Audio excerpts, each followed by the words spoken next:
Você sabe qual é o paralelo entre a Páscoa no Antigo Testamento e a Páscoa no Novo Testamento? Qual é o paralelo entre o Antigo e o Novo Testamento? Você sabe o que é que Jesus Cristo ele veio a fazer com a Páscoa? O que Jesus fez com a Páscoa, você sabe? O que é que a Páscoa ela fez conosco? E como é que nós devemos celebrar essa festa hoje? E para nós respondermos a essas perguntas, eu queria te convidar a abrir a sua Bíblia comigo no livro de Lucas, e nós vamos ler a partir do ao capítulo 22, a partir do versículo 7. Lucas capítulo 22, e nós vamos ler a partir do versículo 7. Finalmente chegou o dia dos pães sem fermento, na qual devia ser sacrificado o cordeiro pascual. Jesus enviou Pedro e João dizendo: vão preparar a refeição da Páscoa. Versículo 14, acompanhem comigo. Quando chegou a hora, Jesus e os apóstolos reclinaram-se à mesa e disse-lhes: desejei ansiosamente comer esta Páscoa com vocês antes de sofrer. Pois eu lhe digo, não comerei dela novamente, até que se cumpra no reino de Deus. Recebendo um cálice, ele deu graças e disse: tomem isto e partilhem uns com os outros, pois eu lhes digo que não beberei outra vez do fruto da videira, até que venha o reino de Deus. Tomando o pão, deu graças, partiu e deu aos discípulos, dizendo: isto é o meu corpo, dado em favor de vocês. Façam isso em memória de mim. Da mesma forma, depois da ceia, tomou o cálice, dizendo: este cálice é a nova aliança no meu sangue, derramado em favor de vocês. Feche os seus olhos, vamos orar. Senhor Deus e eterno Pai, a nossa oração, Deus, é que o Senhor possa falar conosco numa noite como essa. Que o Senhor possa preparar os nossos corações para a mensagem que vem do Senhor. E que o Senhor possa transformar as nossas vidas a partir da Tua presença e a partir da Tua palavra, Deus. Que essa possa ser uma noite, Deus, muito especial, onde haja salvação de vidas, onde haja mudança de mente, Pai. Que o Senhor possa usar a minha vida como um servo nas Tuas mãos. E é por isso que eu oro e eu te agradeço, em nome de Jesus. Amém. Diante desse texto, a primeira pergunta que nós iremos fazer é: qual é o paralelo entre a Páscoa no Antigo Testamento e a Páscoa no Novo Testamento? Qual é o paralelo entre o Antigo e o Novo Testamento? Porque hoje, ao olharmos para a história, ao olharmos para o cenário, nós somos privilegiados porque podemos ver um pouco mais do que o povo via no passado. E ao olharmos lá para trás, veremos que o povo de Deus, ele estava vivendo debaixo da opressão do Egito, debaixo da escravidão do Egito e debaixo da opressão de Faraó. Mas a noite da Páscoa era a noite da libertação. E aquele povo sairia debaixo das mãos de Faraó. Aquele povo sairia debaixo das mãos do Egito. E eles se tornariam propriedade exclusiva de Deus. E isso nos lembra o quê? Isso nos leva aonde? Isso nos remete a qual outra cena? A cena de Jesus Cristo sendo crucificado no madeiro, para que a partir da morte e da ressurreição dele, nós fôssemos libertos da condenação do pecado que é a morte eterna. Colossenses capítulo 1, versículo 13 diz que Deus, ele, por causa do sacrifício de Cristo, nos arrancou do império das trevas e nos colocou num reino de luz. Consegue perceber o paralelo entre o Antigo e o Novo Testamento? Consegue perceber a ligação entre a ceia no Antigo Testamento, entre a Páscoa no Antigo Testamento e o sacrifício de Cristo no Novo Testamento? Existe um paralelo muito forte entre o Antigo e o Novo. O faraó, dentro da tipologia, dentro desse paralelo que nós iremos montar, ele representa o diabo, ele representa Satanás. O domínio de Faraó sobre o povo de Israel, ele representa a escravidão do pecado. Portanto, aquele animal, aquele cordeiro puro, que é morto em favor dos pecados daquele povo, ele aponta diretamente para Jesus Cristo, que naquela cruz morre pelo pecado da humanidade como um todo. E a libertação do Egito, ela fala da nossa salvação. A Páscoa no Velho Testamento é uma das maiores figuras de redenção, porque a libertação daquele povo no Egito, ela fala exatamente da nossa salvação. A Páscoa no Velho Testamento fala da nossa nova vida em Cristo Jesus. O texto no Antigo Testamento é lindo de ver, porque ele é carregado de figuras proféticas e todas elas estão apontando para Cristo o tempo todo. Por exemplo, Jesus Cristo, no livro de João, no capítulo 3, ele diz: assim como Moisés levantou uma serpente no deserto, importa que o Filho do Homem seja levantado. E se você quiser conhecer o contexto histórico desse texto, você precisa voltar a Números capítulo 21, onde diz que uma maldição estava assolando o povo. O povo estava sendo picado por cobras e por causa disso aquele povo estava morrendo. E Deus diz: eu vou tratar essa situação. Eu vou cuidar de vocês. Moisés, eu quero que você erga uma serpente de bronze, e o bronze na tipologia fala de juízo, e todo aquele que for picado por uma cobra e olhar para a serpente de bronze, este será curado. Mas aquele que for picado e não olhar para a serpente, certamente morrerá. E Jesus diz: assim como Moisés levantou aquela serpente, importa que o Filho do Homem seja levantado, porque há uma maldição assolando o povo. Que maldição é essa? É o pecado. E por conta do pecado, o povo vai experimentar a morte eterna. E o que Jesus está dizendo é: eu vou ser levantado no madeiro, eu vou ser levantado numa cruz, para que todo aquele que estiver experimentando de uma condição de morte, de uma condição de pecado, possa olhar para mim e receber a cura, possa olhar para mim e receber a salvação. O Evangelho é pregado de diversas maneiras no Antigo Testamento, através de figuras que apontam o tempo todo para Jesus Cristo, para a pessoa de Cristo. Um outro exemplo é o caso de Abraão. Deus chega para Abraão e diz: eu quero que você sacrifique o seu filho Isaque. Eu não sei se você sabe, mas Isaque era o filho da promessa, o filho que Abraão esperou por toda a sua vida. Era um filho amado, um filho querido. Imagine você a ligação de Abraão com Isaque. E Deus olha para Abraão e diz: eu quero que você me entregue esse filho, eu quero que você me sacrifique esse filho. Então Abraão e Isaque, eles vão caminhando em direção ao local do sacrifício, e em determinado momento Isaque percebe que o pai, ele tem nas mãos o cutelo, a faca, as pedras, ele tem nas mãos a madeira, mas ele não tem nas mãos o cordeiro. Então ele olha para o pai e diz: onde está o cordeiro que nós vamos sacrificar? E Abraão responde: Deus proverá. Quando eles chegam no local onde o cordeiro haveria de ser sacrificado, eu imagino a cena. Abraão, ele tem que preparar o seu filho Isaque.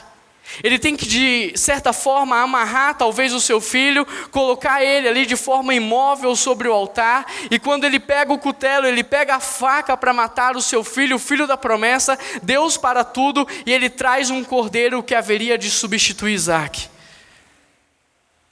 Por isso, quando Abraão diz para Isaque: filho, Deus proverá um cordeiro, ele não apenas está dizendo para o seu filho que Deus haveria de prover um cordeiro para substituí-lo, como ele estava dando um recado para toda a humanidade, dizendo: um dia, Deus enviará o cordeiro que irá nos substituir na condenação do pecado, que é a morte eterna. Um dia Jesus Cristo vai enviar o cordeiro que vai morrer no seu lugar, no meu lugar, no nosso lugar. Tanto é que quando Jesus ele aparece no Novo Testamento como figura pública, João Batista ele aponta o dedo para Jesus e ele diz assim: eis aí o Cordeiro de Deus que tira o pecado do mundo. Eis aí o Cordeiro de Deus que pode arrancar o pecado do mundo. E ele só diz isso porque no Antigo Testamento havia essa figura de um animal inocente que era morto em favor do pecado da humanidade. E esse animal puro, ele apontava para quem? Para Jesus Cristo, que um dia viria como um cordeiro santo, puro e perfeito, e morreria uma única vez por todo o pecado da humanidade. O Velho Testamento e o Novo Testamento estão completamente conectados.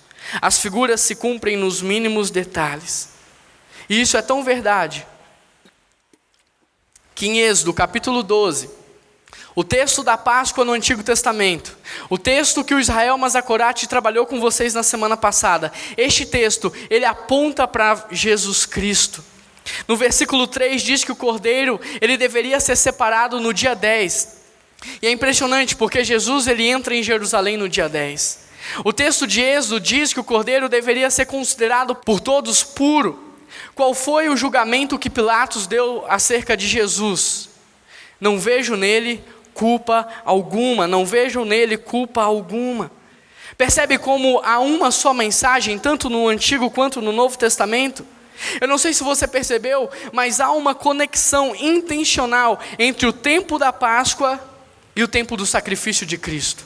Houve uma conexão intencional entre os elementos da Páscoa e os elementos da ceia. Nada disso foi por um acaso. Nada foi por um acaso, tudo foi pela providência de Deus.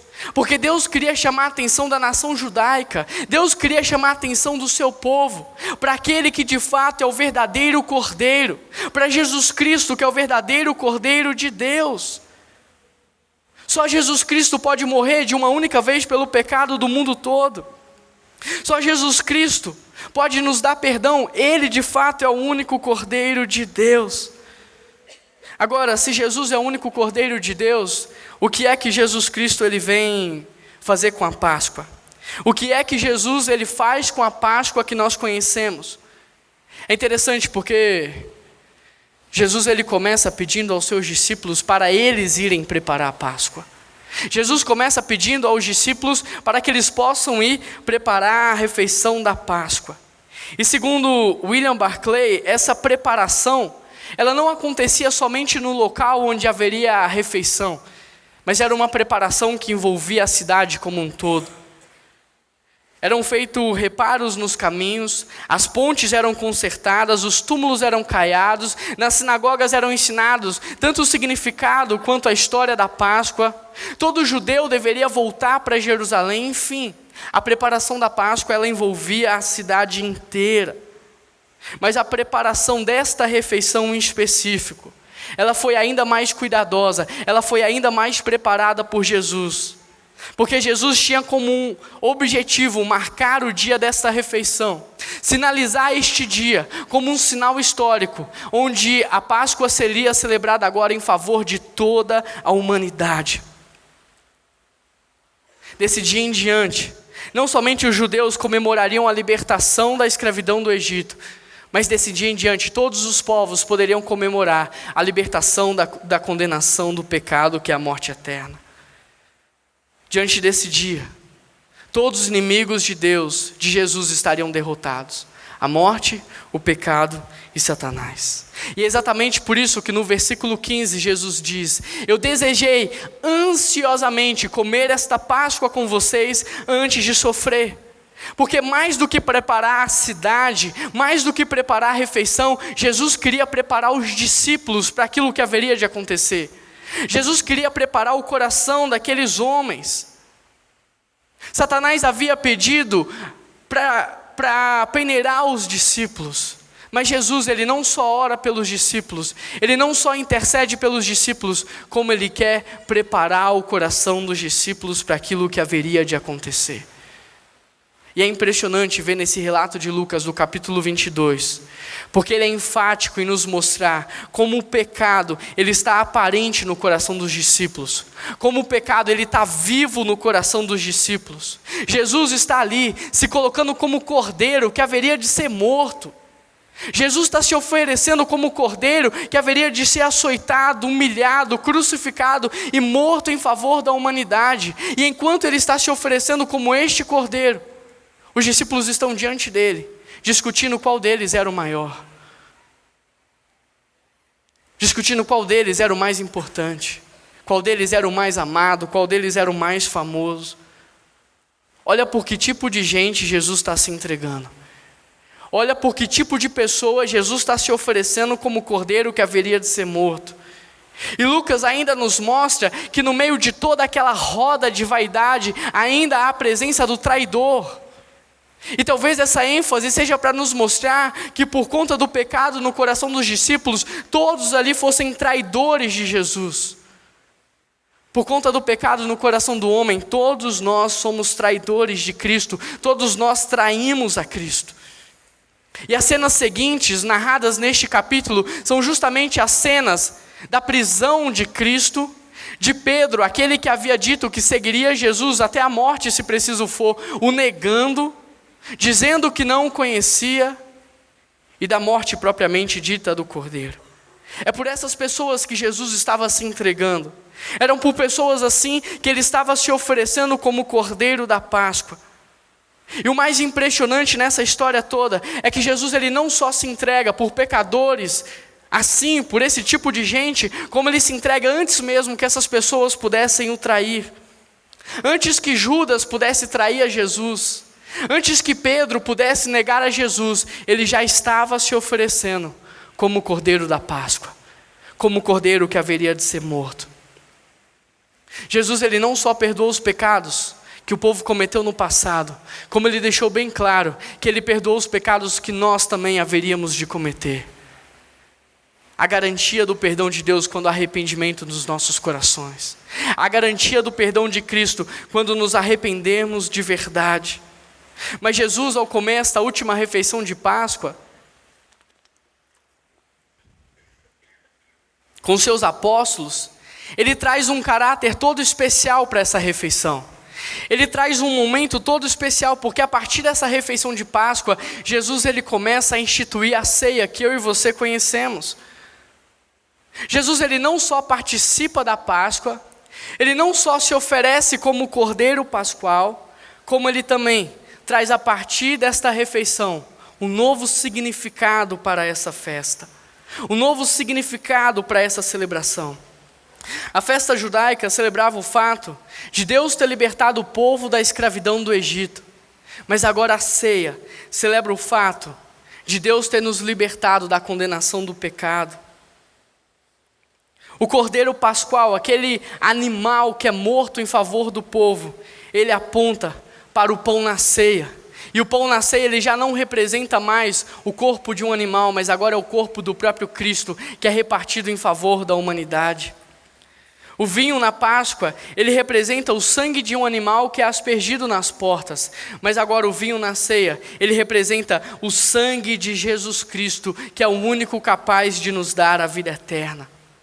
A Páscoa representa a antiga aliança de Deus com Israel. Mas agora a ceia, ela representa a aliança de Deus com todos os povos, com todos os seus filhos.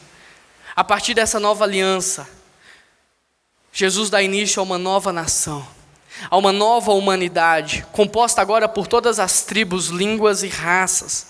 E Lucas ele quer nos mostrar nesse texto que a ceia cristã, ela não só substitui essa celebração de Páscoa, como ela assume o seu significado e ela eleva esse significado ao seu potencial máximo.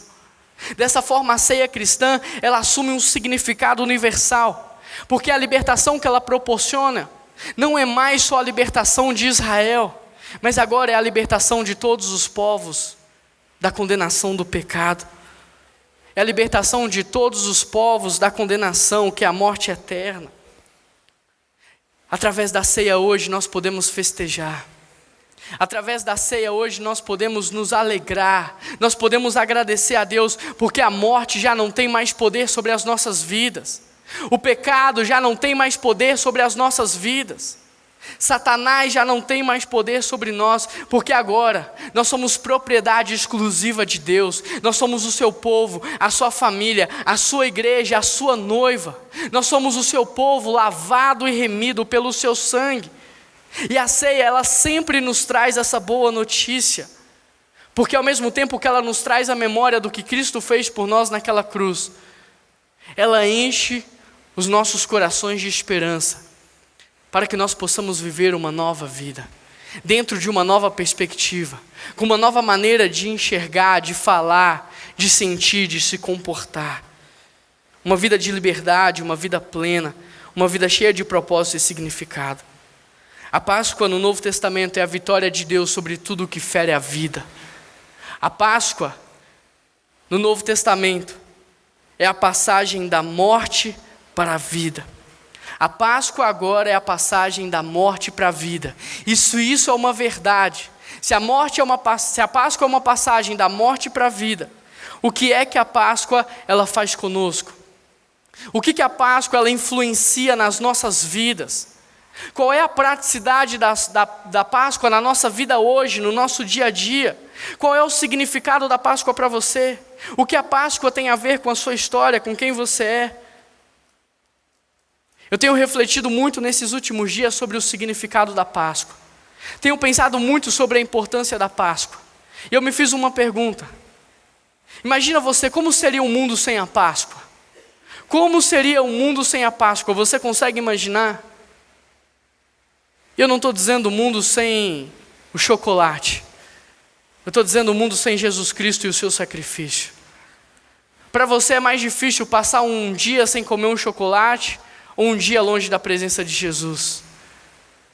Para você é mais difícil viver num mundo sem chocolate ou num mundo sem Jesus? Essas perguntas, elas parecem simplistas, mas na verdade elas revelam a nossa condição de vida hoje. Qual é o verdadeiro significado da Páscoa para você? E eu estou te perguntando isso porque há duas maneiras de você enxergar a Páscoa. Há duas formas de você encarar a Páscoa. E uma é você assistir na perspectiva dos egípcios. E a outra é você vivê-la na perspectiva dos israelitas. Para os egípcios, a Páscoa representava tristeza e luto.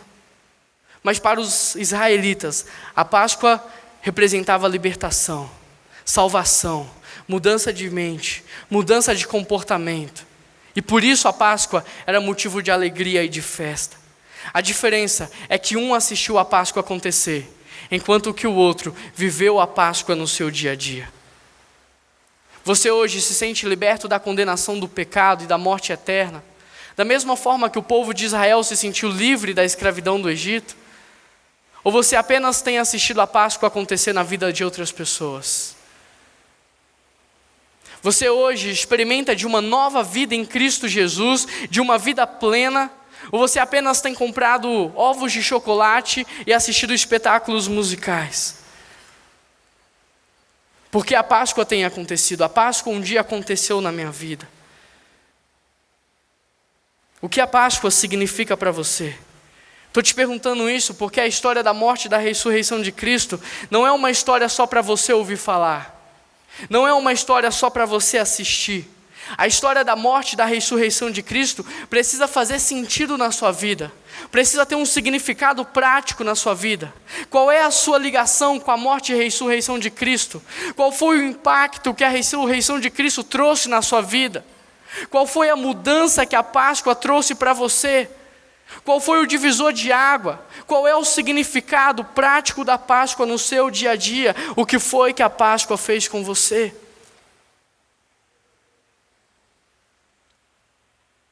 Sabe o que a Páscoa ela faz conosco hoje? Ela nos dá uma vida plena. A Páscoa nos oferece vida plena.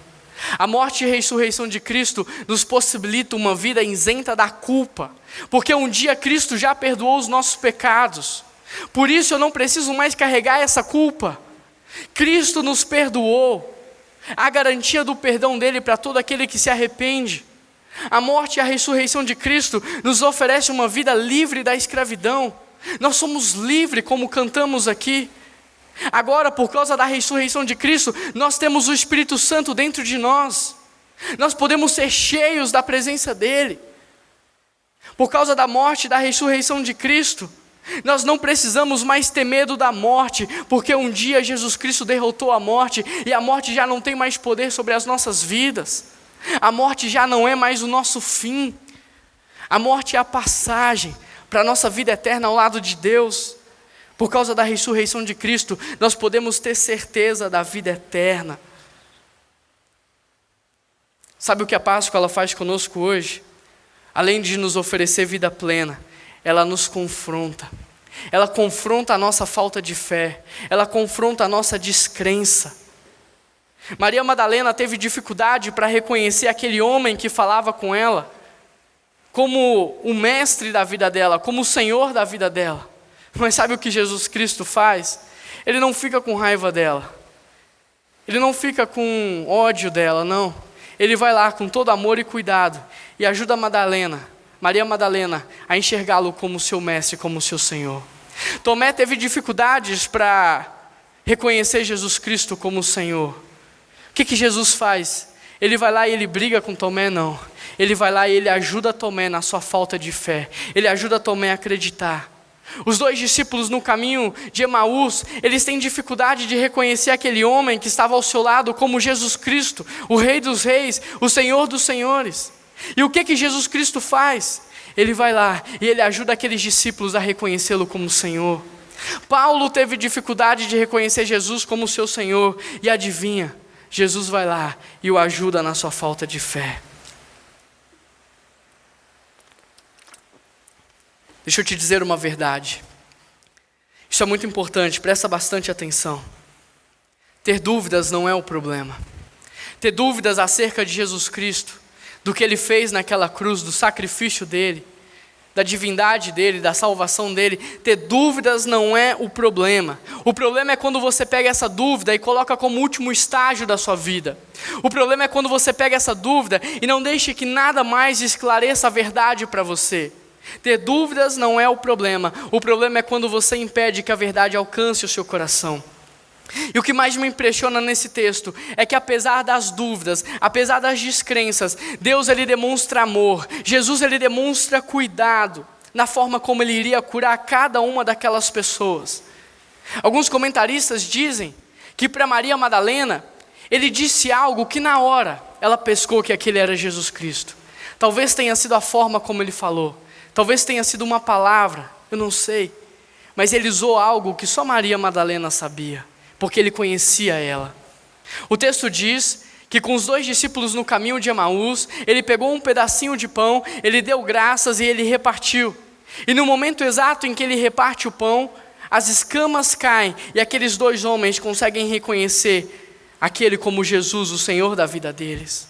Para Tomé, Jesus não só dá as respostas que ele precisava, mas Jesus também deu as provas que ele precisava para crer. Jesus, ele se importa com a sua dúvida. Jesus, ele se importa com a sua falta de fé, com a sua descrença.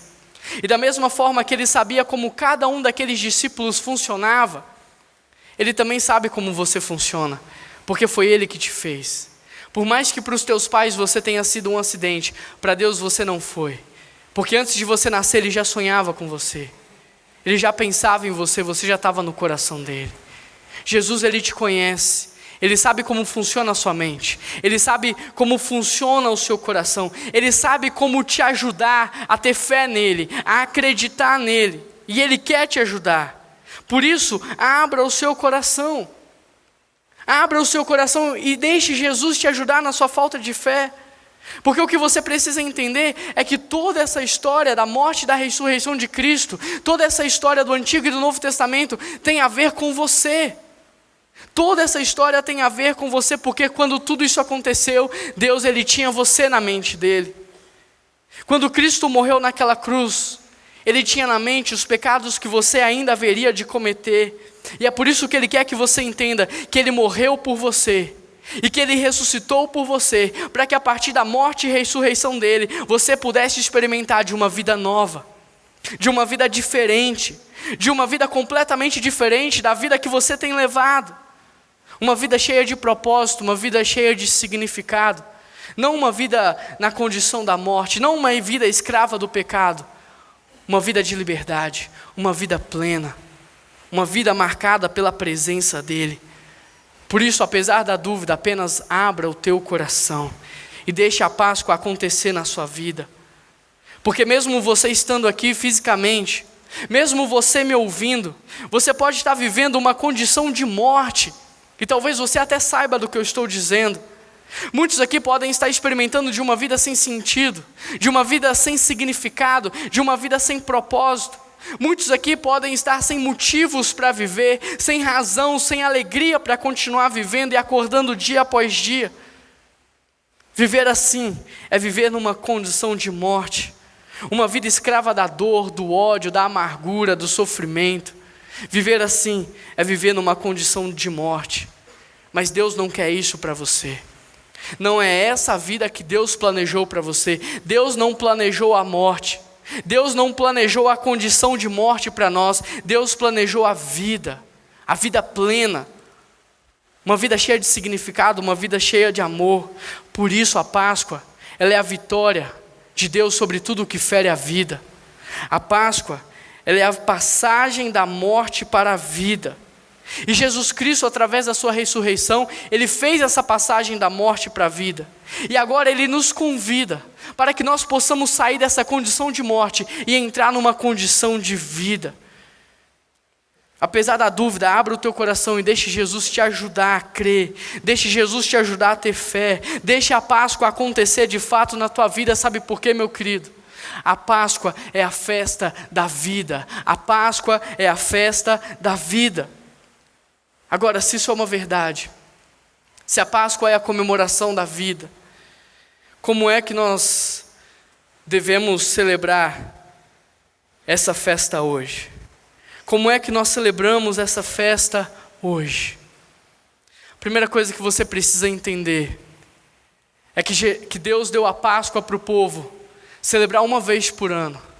Mas como Jesus Cristo, Ele ressuscitou num domingo, os discípulos, eles passaram a comemorar a vitória da vida, eles passaram a comemorar a vida, o relacionamento e a comunhão aos domingos. E essa festa que era anual passou a ser semanal. Mas o que eu quero te mostrar é que essa festa em torno da vida, ela não é nem anual e nem semanal, mas ela é uma festa diária. Ela é uma festa contínua. A partir da ressurreição de Cristo, essa festa não tem fim. Essa festa não acaba, porque tanto a paz quanto a alegria é fruto do Espírito Santo nas nossas vidas, é fruto do nosso relacionamento com Ele.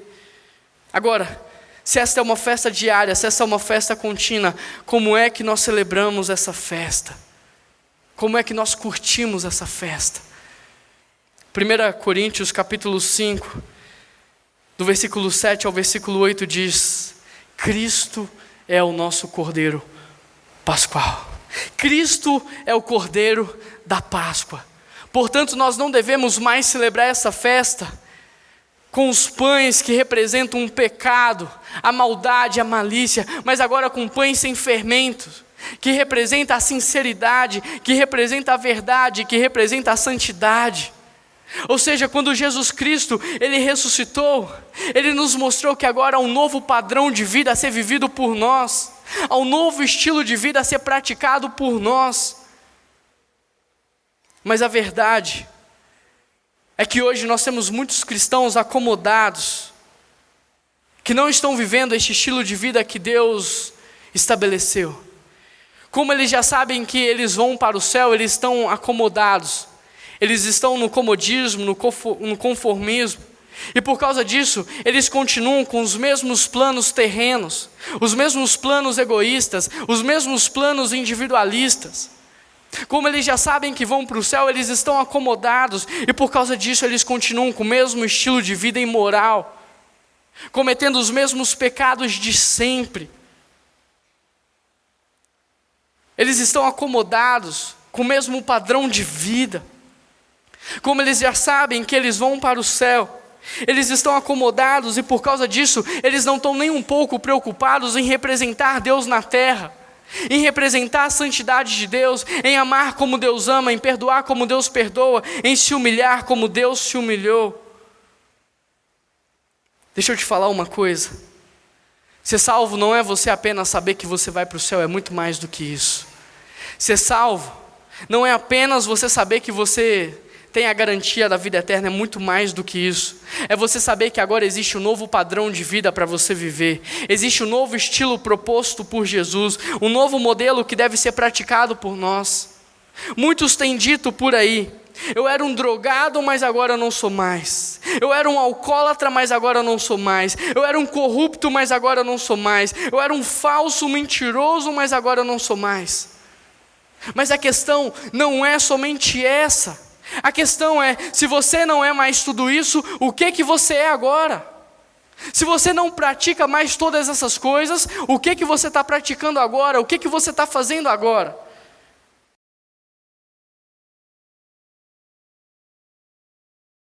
Se você não é mais um pecador obstinado, o que você tem feito para ajudar outras pessoas a sair do lamaçal do pecado? Se você não é mais alguém que vive uma vida de promiscuidade, o que você tem feito para salvar outras vidas, para ajudar outras vidas? Se você não vive mais numa condição de morte, o que você tem feito para ajudar outras pessoas a encontrarem a vida? Porque o que nós precisamos entender é que a morte de Cristo na sexta-feira ela cumpre o seu aspecto legal, mas a sua ressurreição no domingo, ela nos mostra que existe um novo modelo de vida para nós. Existe uma nova forma de pensar, uma nova forma de agir, uma nova forma de falar. E é por isso que nós não podemos mais celebrar essa festa com pecado, mas nós devemos celebrar essa festa com verdade, com sinceridade e com santidade. E a santidade não é para que você veja Deus, porque você já viu. Aonde foi que você viu a Deus? Em Jesus Cristo, quando Ele morreu para te dar a vida eterna. Por isso você não busca a santidade para ver Deus, porque isso seria meritocracia, seria fazer por merecer. Isso não combina com Deus, porque Deus é graça. E provavelmente você tenha visto Deus quando você menos merecia. Portanto, a santidade agora é para que outras pessoas vejam Deus na sua vida, para que outras pessoas vejam Jesus na sua vida. Mas o que você precisa ter em mente é que tudo que o diabo faz na sua vida é para criar uma condição de medo, é para criar uma condição de impotência e de desespero. Sabe por quê? Porque se o diabo ele conseguir te deixar com medo, então você não vai conseguir fazer mais nada para salvar os outros. Tudo que você vai fazer é para salvar a si mesmo. E é exatamente por isso que o diabo ele tem trabalhado na área da enfermidade, nas realidades espirituais e na área da pobreza. Porque são justamente através dessas áreas que ele nos deixa numa sensação de impotência, desespero e medo. E diante de sentimentos como esse, nós não somos capazes de fazer mais nada para salvar o outro, mas agora tudo o que fazemos é para salvar as nossas próprias vidas, porque esta é a lei da sobrevivência. É ou não é? É verdade ou não é?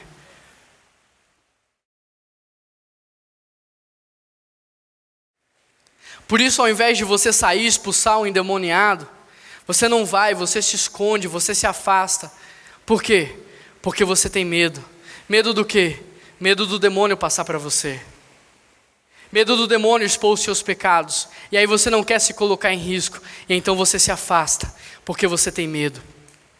E é exatamente por isso que a gente não está pensando em salvar o endemoniado. Nós estamos pensando só em salvar as nossas próprias vidas. É por causa disso que ao invés de sair nos hospitais orando pelos enfermos, você não vai, você fica na sua casa. Por quê? Porque você tem medo. Medo do quê? Medo de pegar uma doença contagiosa. E por causa disso você não impõe as suas mãos sobre os enfermos, porque você tem medo de pegar uma doença. E aí você se omite, você se cala. E ao invés de salvar os enfermos, você está pensando em salvar só a si mesmo. Exatamente por isso que ao invés de você repartir o que você tem, o que você ganha, os seus bens, você não reparte, mas você começa a acumular, a amontoar. Por quê? Porque a verdade é que você tem medo. Você tem medo de um dia perder tudo. E é exatamente por isso que a gente não está preocupado em salvar o pobre, mas a gente só está preocupado em salvar a gente mesmo. Mas o que você precisa entender é que você é um filho de Deus. Amém? E que porque você já é um filho de Deus, você já está salvo, você já tem a salvação, você já é abençoado. Portanto, você não precisa mais lutar pela sua própria salvação. Agora você pode trabalhar pela salvação de outros. Ser filho de Deus é saber que você já está salvo, e porque você já está salvo, você já tem o céu, você já tem a vida eterna. Portanto, você não precisa ter medo, mas agora você pode viver uma vida de ousadia, uma vida de fé. Ser filho de Deus é saber que a primeira coisa que Deus fez em relação a você foi te abençoar. Portanto, você não precisa correr atrás da bênção, você já é abençoado. Agora você pode repartir aquilo que Deus te deu. Agora você pode repartir aquilo que Deus tem confiado a você. O texto de Lucas, ele termina dizendo: tomando o pão, deu graças, o partiu e deu aos discípulos. Isso é o meu corpo dado em favor de vocês, façam isso em memória de mim. O pão na ceia, ele representa o corpo de Cristo, que é partido em favor de nós. E Jesus, ele pega este pão, que representa o seu próprio corpo, e ele parte. E ao repartir, ele diz: façam isso em memória de mim. O que é para fazer em memória de Cristo? Comer ou repartir? Se é para repartir, por que a gente tem passado a vida inteira comendo primeiro? Se é para repartir, por que a gente come e depois só reparte do que sobra? Sabe como é que nós celebramos essa festa para Deus? Sabe como é que nós celebramos essa festa da vida? É quando nós aprendemos a repartir primeiro. É quando nós repartimos as nossas vidas para que as pessoas vejam Jesus em nós. É assim que essa festa da vida é comemorada. Como é que Jesus curou os 2 discípulos no caminho de Emaús? Ele pegou o pão, ele repartiu. E o texto diz que no exato momento em que ele partiu o pão, a cegueira, as escamas caíram por terra e eles reconheceram aquele homem como o Senhor da vida deles. Como é que você acha que as pessoas vão ver Jesus Cristo hoje em dia? É através da sua vida repartida. As pessoas vão ter um encontro com Jesus quando começarmos a repartir as nossas vidas. E é interessante porque a Bíblia diz que haverá festa no céu quando? Quando um pecador se arrepender. Haverá alegria no céu quando? Quando um pecador se arrepender. Portanto, se queremos celebrar essa festa, a festa da vida no céu e na terra, nós precisamos repartir as nossas vidas, para que as pessoas possam ver Jesus em nós, e ao ver Jesus em nós, elas possam se entregar a Ele.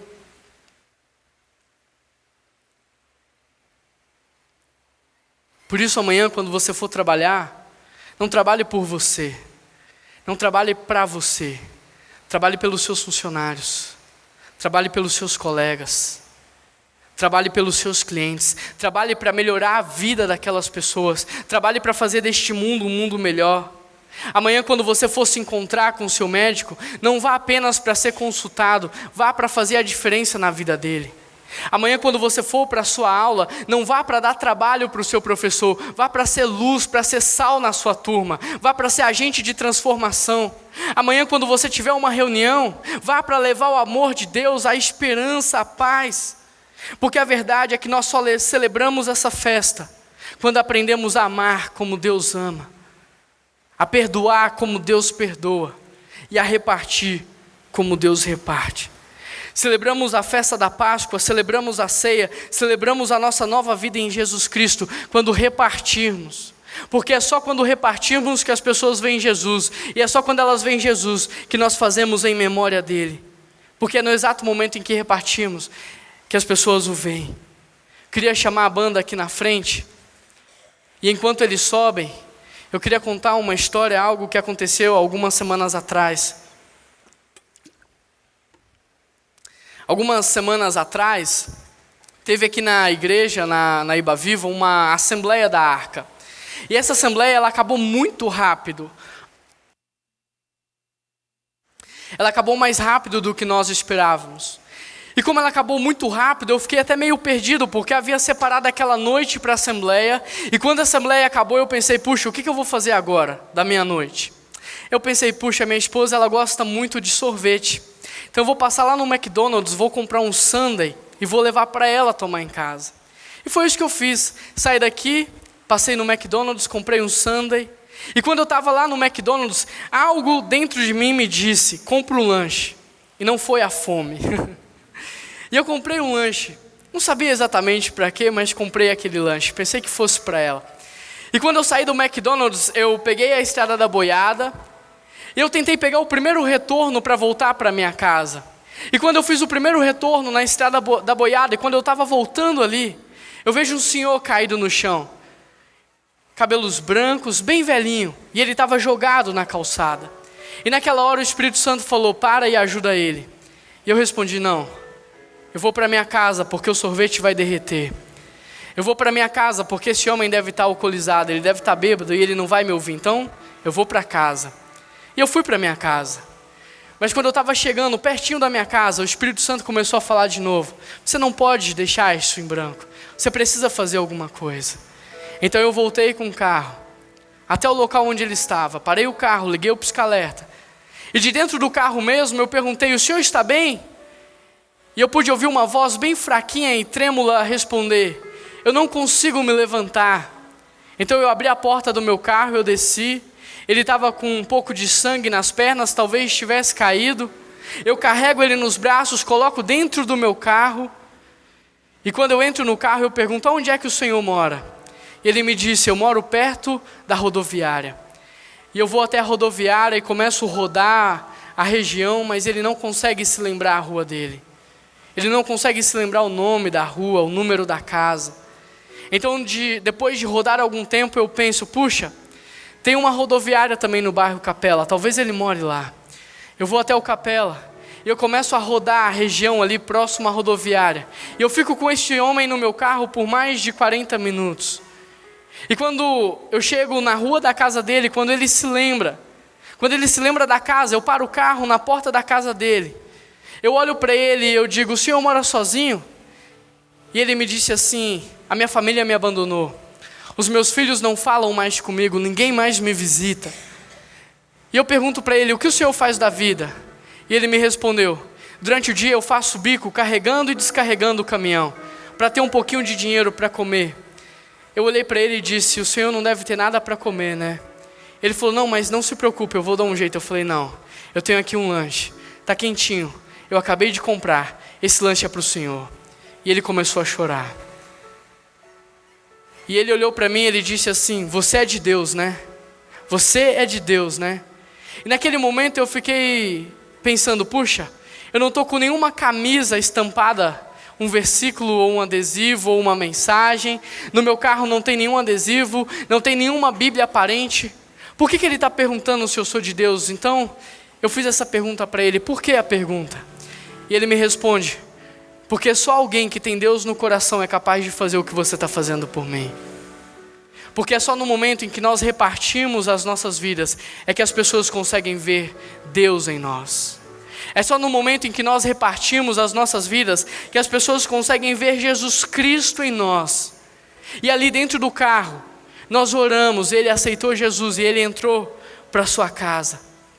Na semana passada nós aprendemos com Israel, através de uma frase do Rubem Alves, que diz: a esperança nada mais é do que a memória projetada no futuro.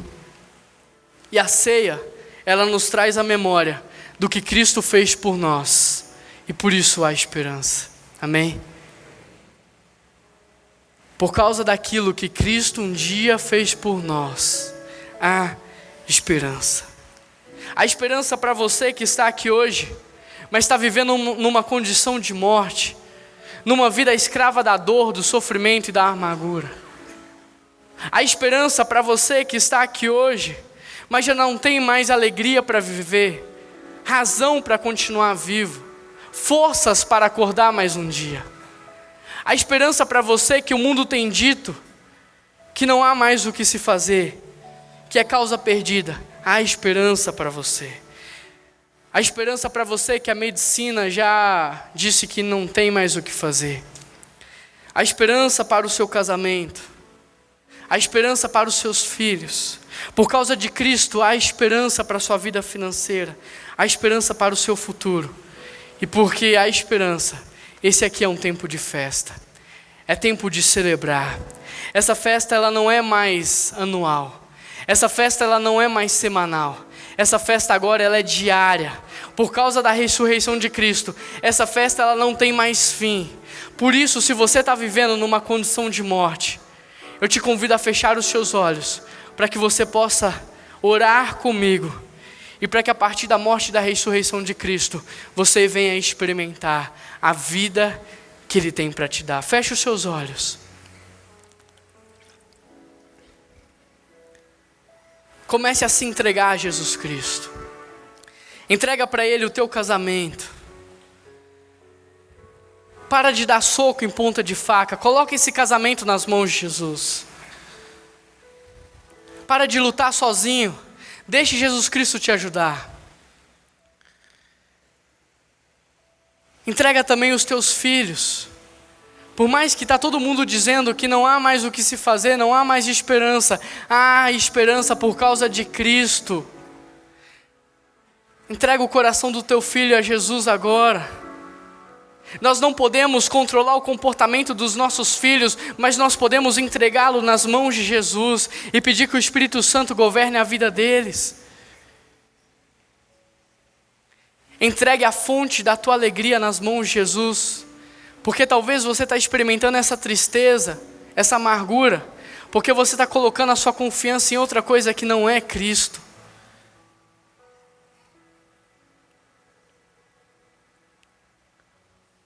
Entrega o teu futuro nas mãos de Deus.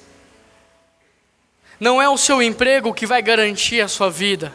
Não é o seu salário que vai garantir a sua vida. Não são os seus bens, as casas e as empresas que você tem. O que vai garantir a sua vida é Jesus Cristo. A Bíblia diz que Ele sustenta toda a criação com o poder da sua palavra. É Deus que te sustenta. E porque Cristo morreu e ressuscitou, há esperança para o seu futuro. Há esperança para a sua vida. Salmo 37, versículo 5 diz: entrega o teu caminho ao Senhor, confia nele, o mais Ele fará. Eu vou te dar alguns segundos para que você possa se entregar. E nós vamos orar juntos. Pai querido, Pai amado, Pai de bondade, Pai de amor, Pai de misericórdia, nós queremos te agradecer porque a Tua palavra ela foi pregada. E a Tua palavra ela é viva e eficaz. E o que nós te pedimos é que o Teu Espírito Santo possa agir na vida de cada um que aqui está. Nós não sabemos quais têm sido as lutas, as dificuldades. Nós não sabemos quem aqui te conhece e quem não te conhece, mas o Senhor sabe. E o que nós sabemos, ó Deus, é que neste exato momento há pessoas se entregando ao Senhor. Há pessoas entregando o casamento, a vida financeira, colocando os filhos diante de Ti, colocando o futuro profissional nas Tuas mãos. E mais do que tudo isso, existem pessoas aqui entregando a vida delas diante do Senhor, reconhecendo que elas precisam de Ti, reconhecendo que elas precisam do Senhor como Salvador da vida delas, ó Pai. E é por isso que eu peço ao Teu Espírito Santo que ministre uma palavra de salvação a essas vidas e que cele, Deus, esses corações com a salvação que vem de Ti, com a salvação que vem do alto.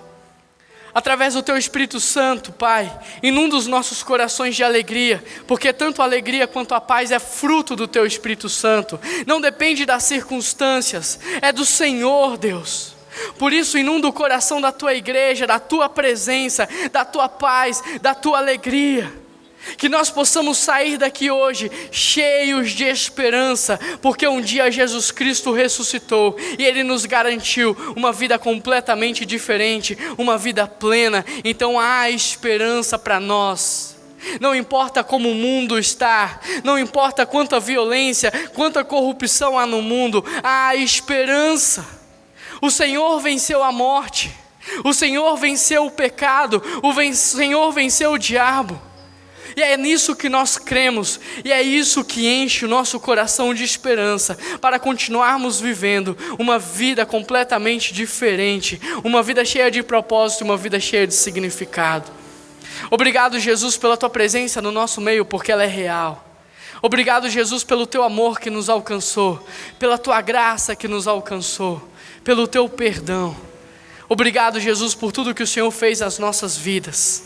Essa é a oração que nós te fazemos. E em nome de Jesus que nós oramos. Amém. Quero te convidar a ficar em pé. Na sexta-feira, os discípulos eles estavam cabisbaixo porque eles estavam vendo Jesus Cristo ser açoitado, humilhado, morto, crucificado e enterrado. Mas a sexta-feira passou e o domingo chegou. E no domingo, Jesus mostrou que Ele havia derrotado a morte, Satanás e o pecado. No domingo, Jesus, Ele levantou da morte, Ele encheu o coração dos discípulos de esperança. E porque a esperança, e porque Jesus ressuscitou, e porque o domingo chegou, este é um tempo de festa, este é um tempo de celebrar, que você possa sair daqui cantando, que você possa sair daqui cheio de alegria, e que amanhã, quando você se encontrar com seus funcionários, você possa dizer, há esperança para vocês, que você ao se encontrar com seus filhos, você possa dizer, há esperança. Aonde quer que você estiver, que essa possa ser a mensagem que está no seu coração, porque este é um tempo de festa. Amém? Vamos celebrar? Adore ao Senhor.